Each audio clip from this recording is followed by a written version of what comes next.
Smart মিটারের অস্বাভাবিক বিদ্যুৎ বিল সংক্রান্ত বিষয়ে জনগণ থেকে আসা অসংখ্য অভিযোগের ভিত্তিতে বিলোনিয়ার বিদ্যুৎ দপ্তরের সিনিয়র ম্যানেজার মনোরঞ্জন ত্রিপুরার সঙ্গে এক ডেপুটেশনে মিলিত হন বিলোনিয়া বিধানসভার বিধায়ক দীপঙ্কর সেন মহোদয়।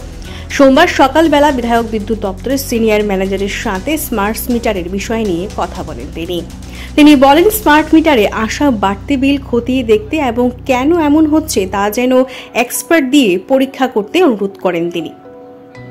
সিনিয়র ম্যানেজারের সঙ্গে কথা বলার জন্য আমি সিনিয়র ম্যানেজার, উনিও নতুন এসছেন, মনোরঞ্জন ত্রিপুরা, ওনার সঙ্গে আমি কথা বলেছি।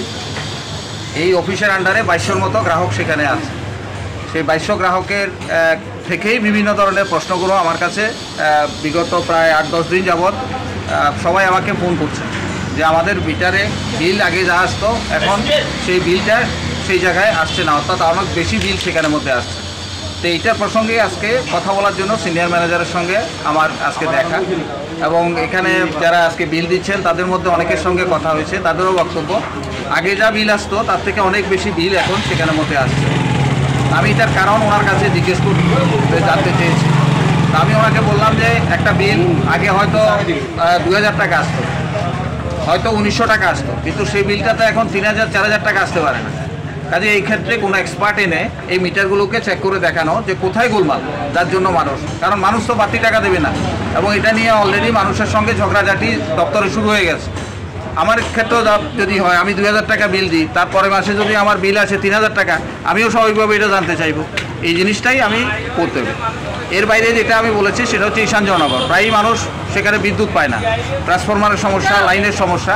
সেখানে একটা কল অফিস করার জন্য আমি সেখানের মধ্যে বলেছি যে প্রতিদিনের জন্য যদি নাও হয় তাহলে সপ্তাহে অন্তত 3 দিন একটা কল অফিস যাতে কদমতলাতে, ঈশানজয়নগরের কদমতলাতে বিধানসভা কেন্দ্র, আমার এই বিধানসভা কেন্দ্র, ওখানে করার জন্য আমি এটা বলেছি। দ্বিতীয়ত যেটা বলেছি, এখানের মধ্যে অফিস, এই যে এখানে দেখছেন এখানে কাদা, অফিসটার মধ্যে অফিস করা যায় না, অনেক আগের পুরনো অফিস। একটা নতুন অফিস করার জন্য আমি ওনাকে বলেছি যে একটা প্রপোজাল পাঠানোর জন্য, যাতে বিদ্যুৎ দপ্তর, এটা একটা ডিস্ট্রিক্টের হেডকোয়ার্টার, অলসো অফিসের চেহারাটা এমন, কোয়ার্টার হচ্ছে কিন্তু এখানে অফিসটা হয় না, বিল্ডিং হয় না। আমি বিধানসভা তো এবার এটা তুলবো, কিন্তু কথা হচ্ছে যে এবার একটা নতুন অফিস করার জন্য যাতে একটা প্রপোজাল ওনার তরফ থেকে সেখানে উপরে পাঠানো হয়। এই 3টা বিষয় নিয়েই আমি সেখানের মধ্যে কথা বলেছি। আমি আশা করছি যে উনি বিষয়গুলো সম্পর্কে উনি দেখবেন।